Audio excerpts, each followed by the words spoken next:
Welcome to Dynamic Page. My name is Dasha Kelly Hamilton, and I'm going to be your host in a unique storytelling experience that is going to hit all of your senses, multiple genres of art, and it's basically a grown-up story time. There'll be a live artist, a live musician, the author who wrote the story, your voice actor, and an experience of an incredible short story. So Dynamic Page is getting all of these artists on the same page in a dynamic storytelling experience. And the story that we're going to hear today is Finding Forever and Can't Go Back. And it's a mashup piece that was created by Nikisha Roberts Washington. So excited to have her onto the screen. So Nikisha, welcome to Dynamic Page. Hi, thank you for having me. Absolutely. So I wanted to know one of the things we're asking all of our artists during the programming in this age of Rona. How are you spending your days as a writer in the age of Rona? Right now, I haven't really written anything. I've been taking this time to pause and just get other things in order, begin to plan how I'm going to continue on after we do find some sense of stasis. Mm-hmm. And I know right now, a lot of people are working on getting content out and all of that. I've kind of turned over my social media over to young folks who have the energy and the stamina to deal with that. And I'm just working on just preparation, exactly, finding where I'm going and what I want to do with the creative nonfiction pieces that I've been writing. I've been considering working on publishing them, gathering all of them and making put them together for a larger work, but really just peace. And they never told us that happiness was this much work, peace was work. So this is definitely settling into what it takes to have a real peace. Right. I was telling someone earlier this week the idea of day by day. We've all always known what that meant. But Rona has proven that we really didn't know what day by day truly means. But I'm curious, you're talking about moving forward. It would be just exploring what that writing world, like you said, what are you going to do next? Can you give us a little idea of what that's evolving from? So what has been what's your writer's story? Well, I have been writing since, I really love literature, first of all. So I've been reading. I remember being very small and reading in the basement of my grandmother's house where I had a playroom and there's a checkerboard, black and white checkerboard floor. And I remember being on that floor and reading books and not really knowing what the words say. And that love of reading really led to a love of writing. When I was in the second grade, I had a teacher who I didn't care for very much, but this teacher introduced me to poetry. And I don't remember the poem or who the poem was by, but I remember that there was the word vivid in the poem. And I didn't know what that word meant. So I asked my babysitter, what does vivid mean? And she explained it to me, you can see things very clearly. It's bright and beautiful. And that word, the imagery in the poem, and the rhyme scheme, I remember it just did something. My brain just exploded with joy reading that poem. And from that point, I began to read poetry. The same year, second grade, I read a poem by Langston Hughes, and must have been during Black History Month. And I remember also too that reading that poem and learn this is a Black writer. I'd never explicitly been given an author who was a Black person, an African-American person. And I remember sitting in that classroom thinking, Black people aren't dumb. And in that moment, I wanted to emulate and be like Hughes is. I always tell my students Hughes is bae. And they're like, do you know that he men? Okay, it's fine. No one asked you about his sexuality. So I have, and from that moment, I have been writing. I used to tell my mom my nose was bleeding and I was dizzy and I couldn't go to school, so I could stay home and write books. And I would craft. Oh my goodness. And I would write and and illustrate. I'm not much of an artist, but back then it was acceptable. I'm still about the same second grade level artist as I was. I hear it's all about the heart. It's like the heart of the art. So you can definitely have your crooked lines. There'll be no exhibits, but you can still make your painted art too.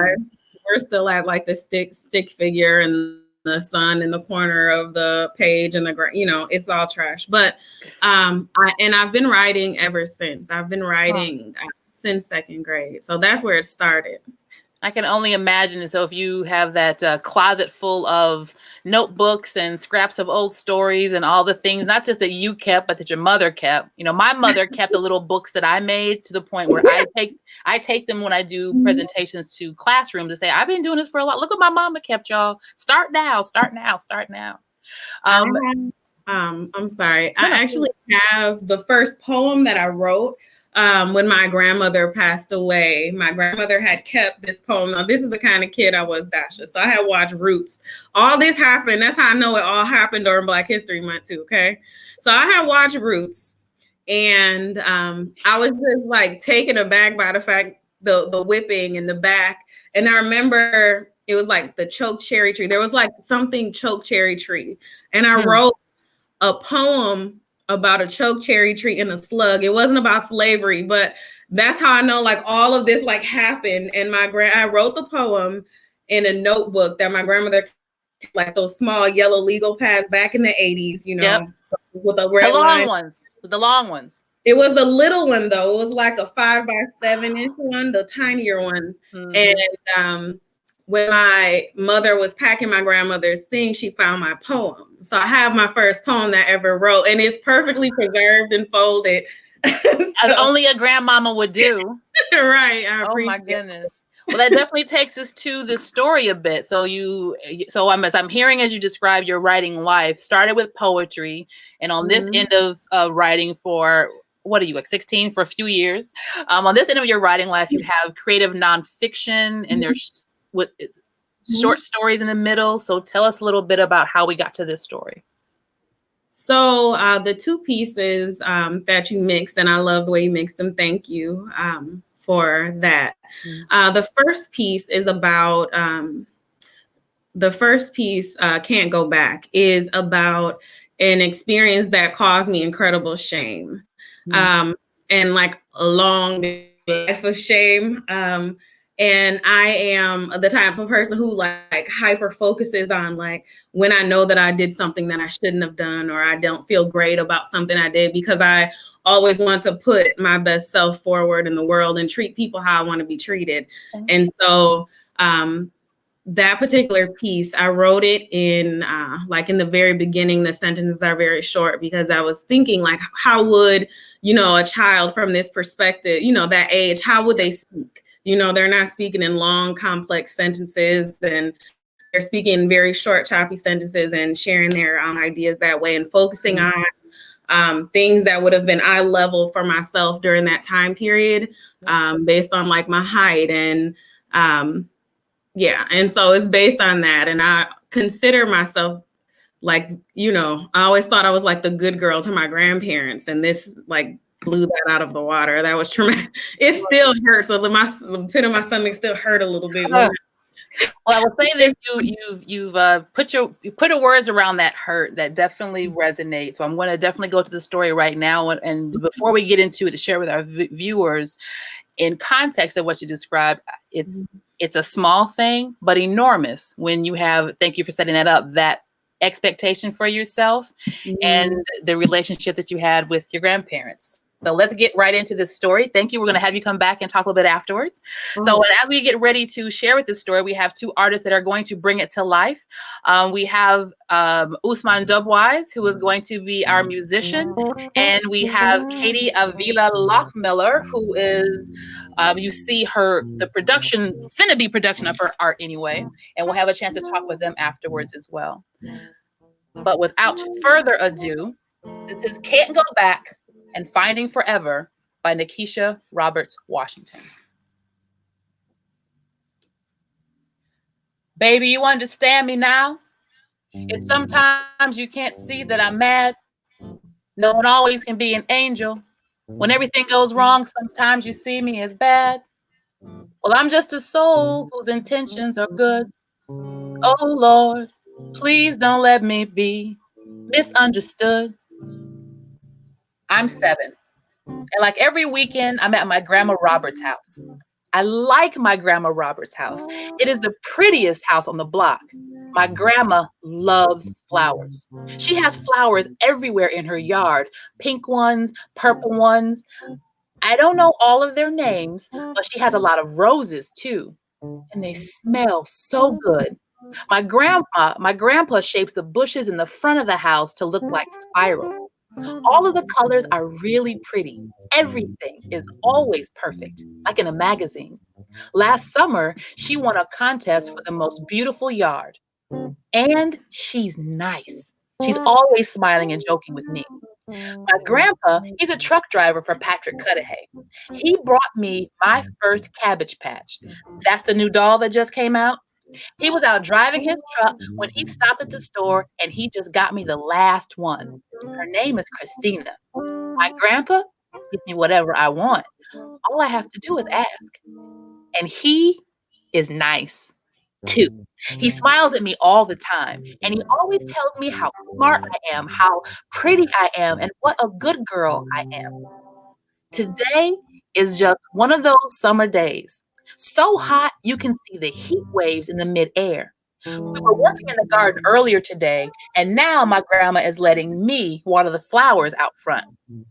All summer, it's been hot, and there hasn't been much rain. That's why I'm watering her flowers. I love playing with the hose too because it's fun. I like to stick my finger in the hole and watch which way the water goes. Sometimes it comes out to the sides, sometimes it looks like a waterfall, sometimes I can even see rainbows. And I'm glad to be playing with the water. And I'm spraying my toes, and there's a boy coming by me with a mustard orange paper news sack. He isn't much older than me, and I wonder how he got a job. Hey, girl. What? Can I get a drink of that hose? No. Why? I said no. I don't know him. This is my grandma's water. He can go get his own. I'm 21, and just like when I was a kid, I'm on my way to my grandma Robert's house on Saturday. I like to stop by in the morning before my grandparents leave because they are always on the go, usually rummaging. And it looks like I made it on time. My grandma just cooked, and she takes Amelia, my daughter, into my Uncle Miko's old room, which is now the second sitting room. And my grandpa and I are sitting in the kitchen eating. He, like always, is reading the paper and eating sausage with a spoon. We're just talking about normal stuff. He's telling me not to pinch the baby, whatever that means. He's from down south. So he says a lot of stuff, a lot of expressions I don't understand. Then he tells me something I never, ever thought I'd hear him say. Keish, I was watching you one day out that window. And you was just the meanest little girl. I was watching you because you was watering the flowers out front by yourself. And some little boy came and asked if he could get a little sip of that water. And you just said no. It had to be the hottest day of the year. And it wasn't any reason that you wouldn't have given him none. I just shook my head and laughed to myself. You sure was a mean little girl. Oh my God, Grandpa. I never knew you saw that. I always felt bad about that still to this day. But I told him no because my other grandma would have told me not to share. She was funny like that. Oh, I'm so embarrassed. My throat is tight. It was almost impossible to say what I just said. I feel like a child does when they've been caught doing something wrong. I'm so shocked that my grandpa knows I always thought he thought I was an angel. Now I know he's always thought I was horrible and actually witnessed my most guilty moment. But all these years, it wasn't a secret. My grandpa knew he never told me. It's already bad enough that God knows. You know how somewhere in the Bible it says that if your neighbor asks you for something, give him twice of what he asked because it just might be Jesus? Well, this boy could have been Jesus, and I caused him to be dehydrated. I'm going to hell. Baby, you don't understand me now. It's sometimes you see I'm mad. No one can be an angel. Everything goes wrong. You see some bad. Well, I'm just a soul whose intentions are good. Oh Lord, please don't let me be misunderstood. I met George by my grandma's house. I was in the 7th grade. He lived in the Park Lawn projects around the corner. He was deep dark brown. His eyes and his hair were the blackest black, and he was a few inches taller than me. We quickly became very good friends. He was funny and sincere, and I could depend on him. For years, George and I kicked it. He was like a brother. We were either together or we were on the phone. 9th grade, we started hanging with this new gang new to our city, the BGs, or Black Gangsters up from the Chi. It ended up that this gang was legit and doing much more than I wanted to be a part of. It just wasn't what I expected.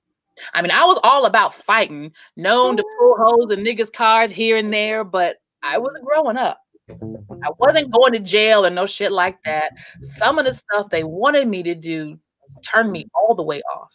Just wasn't for me.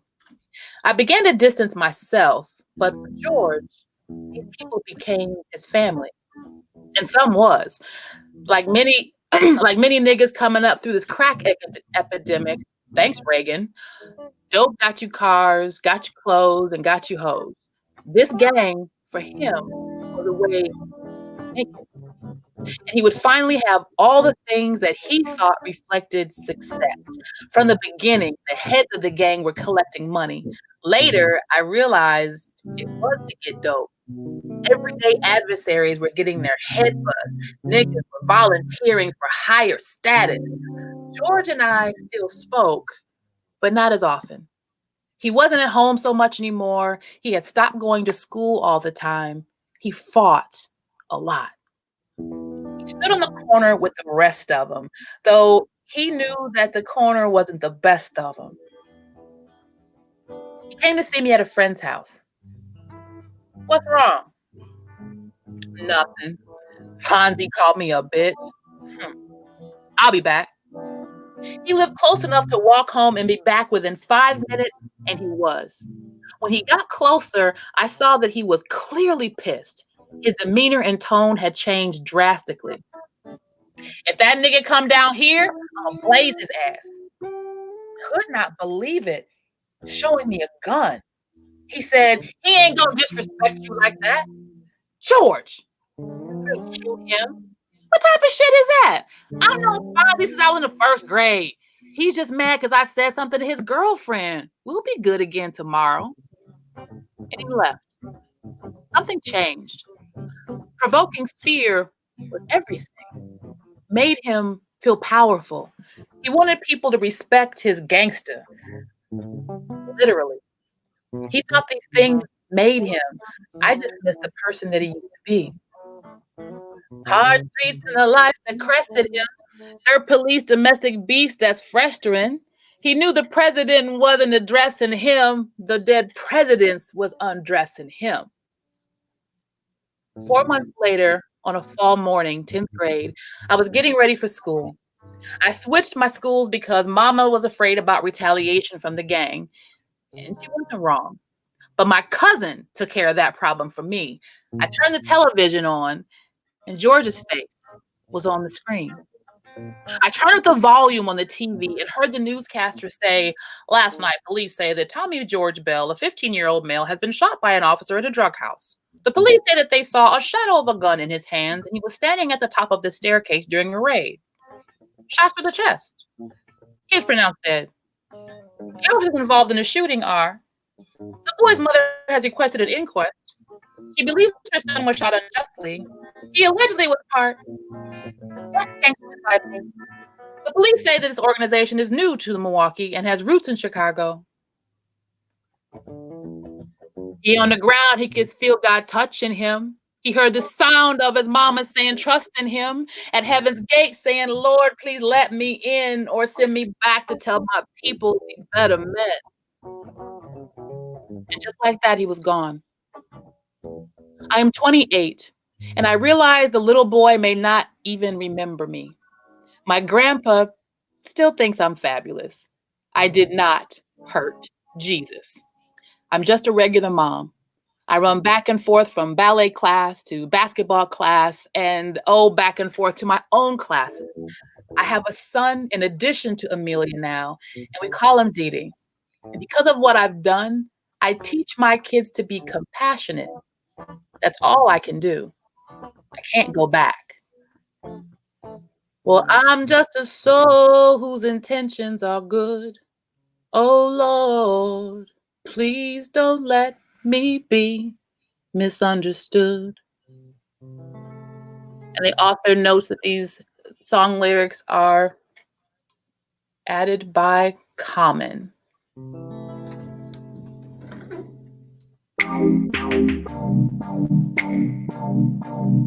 And we are giving a lot of love and praise to this story. I'm going to come back and get a little bit. I want to get your smiling face for hearing that. And going to have Katie continue finishing her piece. But Patrick, while she's still arting, let's talk a little bit with you about your musicianship. Tell us a little bit how you approached this challenge or this invitation. Well, I've been playing since I've been 12, and it started off as a Christmas year, and my mother had promised me that she was going to get me a guitar for Christmas, and I was 12, yeah, and she brought back a bass. It wasn't a guitar.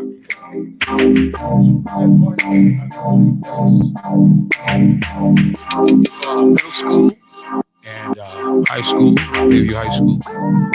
Attended Morehouse for 2 years. Got a chance to meet great Disney Gillespie. Patrick? Huh? You can turn your background music a bit more so we can hear you speak. Okay, how's that now? Better, thank you. Much better. So you were talking about your first bass. Oh, okay.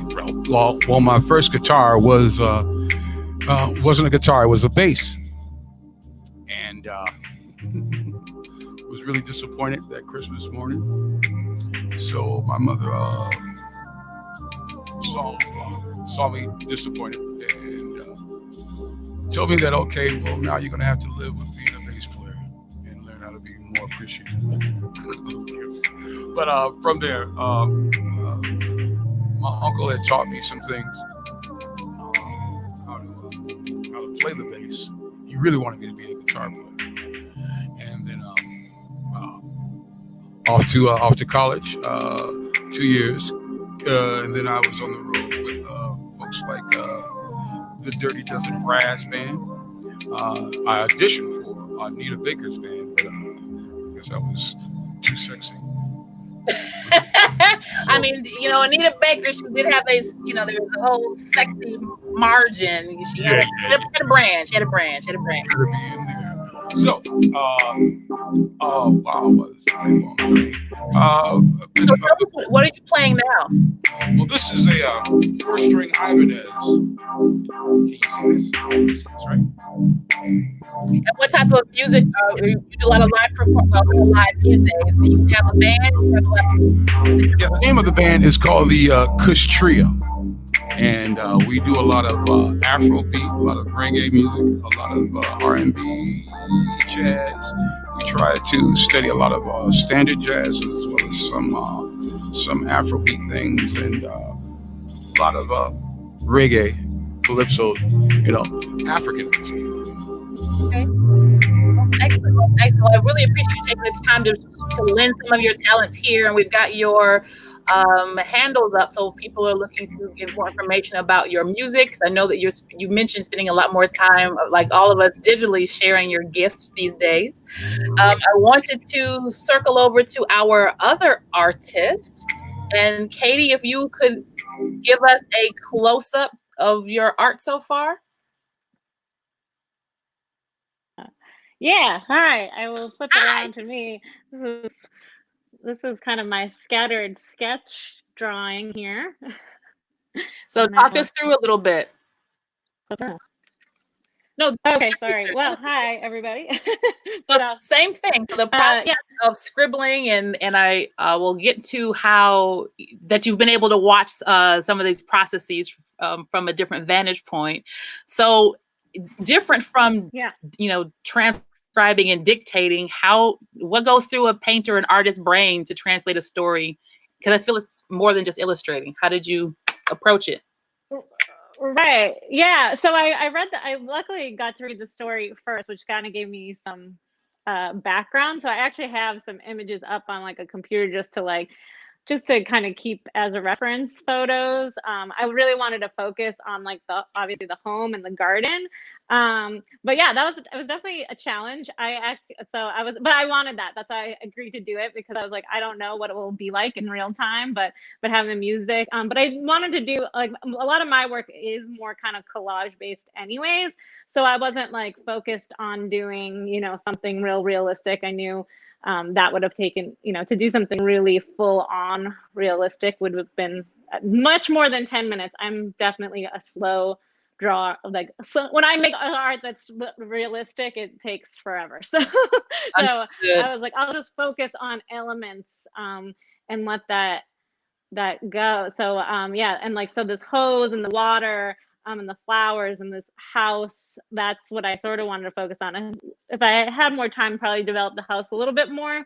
But again, just these flowers that stood out. And yeah, and then actually at the end when they're talking about like the police, like this is over here is kind of my like beginnings of like trying to mirror, like there's like these beautiful roses that stood out to me visually, and the flower garden, but then these like there's that being kind of juxtaposed to this like police sirens and the similar colors in my head.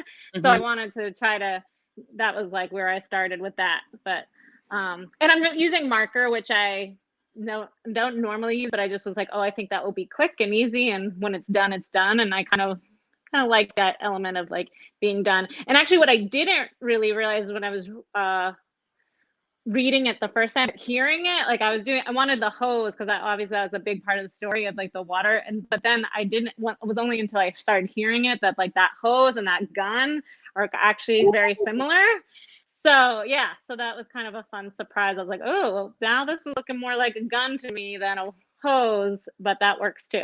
Most excellent. I really like how with the burst on the side, it's the police lights, it could be gunshots, and it disrupts the common beauty of this lovely house. So even with markers and scribbling, if we can see your lovely house, I appreciate it too. But I'll say I appreciate hearing from an artist giving all of us permission to just start scribbling and figuring it out. So as a writer, I know how often people are like, oh, they don't start writing because they're afraid. They've already decided that the end result is not going to be what they want or need it to be. And that may very well be true, but you have to start the writing. So to know that as an artist, you have the same approach of just, let's see where this goes, and to not be afraid of what the end result might be. So are you made that way automatically? Have you always been an artist, or is this something that you fell into? Yeah, actually, I was really vibing with Nikisha's story too when she was talking of just like being young and kind of being exposed to it at a very young age. I also wrote as well, and so both kind of writing and drawing just was something that was like just something I did naturally, and also just I think I had really pretty supportive parents in that way. Like I remember like always wanting to go to the library. I like loved children's books. I loved reading. I was like that kid who would come back from summer reading, and I read like 1,000 books. And so I would also make my own children's books. I also like did the drawing and writing as well. But yeah, and I think as I gotten older, especially from like the drawing point of view, I've been like, it is actually harder for me to just start or just do something.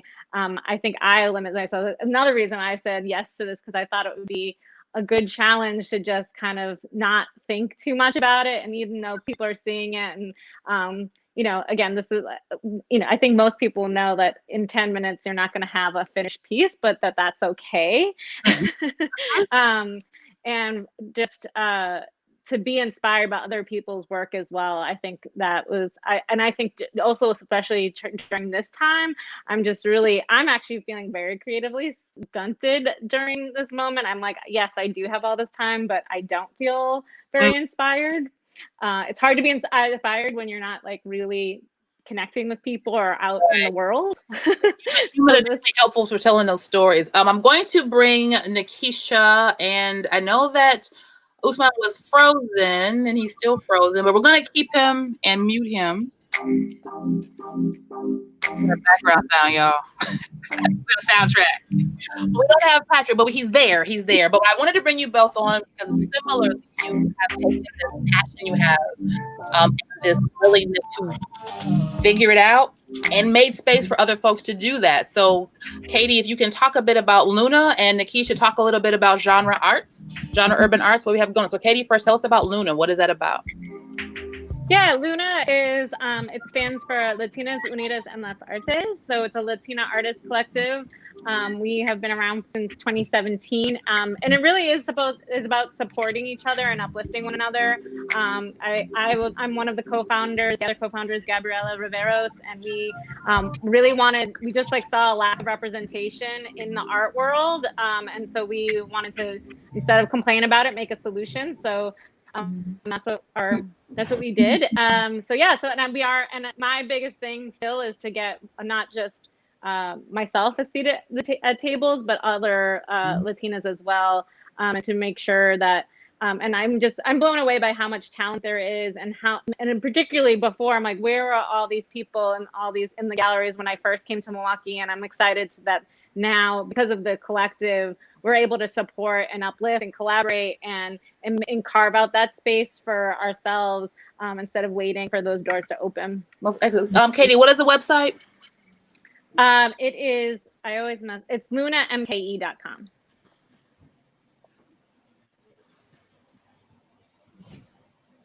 All right. Get the good people what they need, what they want. So tell us a bit about your journey, Nikisha, with the organization, the endeavor you put together. Okay, so Genre Urban Arts is a collective of artists and writers. So what we do is we publish work physically in anthologies and also on our website. We also host a series of live events for musicians and poets, and exhibit artwork as well in various spaces. So we host events in Milwaukee and in New York. And because I'm an introvert, I know you probably can't tell that by my people, it's a pandemic. So people, I'm so happy to see you. But I really struck out on social media. And because I did develop a really good following, Genre became international. It initially, the focus was for Milwaukee. But I'm too quiet about things that I do. So that didn't work so well. But social media lets me put genre forward, and I get to stay in the back, which is the place that I prefer to be. So we make anthologies, we gather artwork.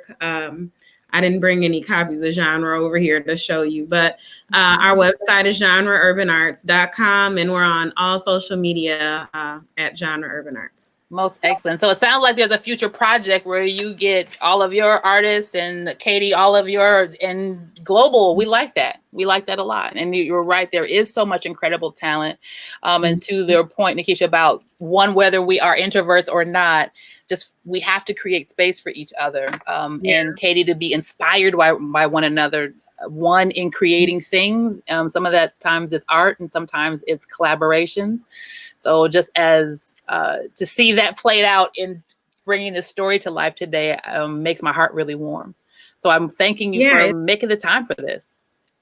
It's beautiful. I love creativity. Thank you so much for illustrating my story. I appreciate it. And performing it, and the music is all amazing. Thank you for having me. Absolutely. Absolutely. Well, everybody stay creative. Not that you have any other choice. Looking forward to being updated on all the wonderful things that you put out into the world. So this has been a great experience, and we will have another dynamic page right here in front of the screen soon. So everyone, remember that creativity is nothing to be afraid of. And there's a story out there that we all want to celebrate. So pick up a new book check out a new musician, give yourself permission to scribble with a marker and see what lands on a page, and it's going to be dynamic. Thank you. And be sure to subscribe so you don't miss the next one.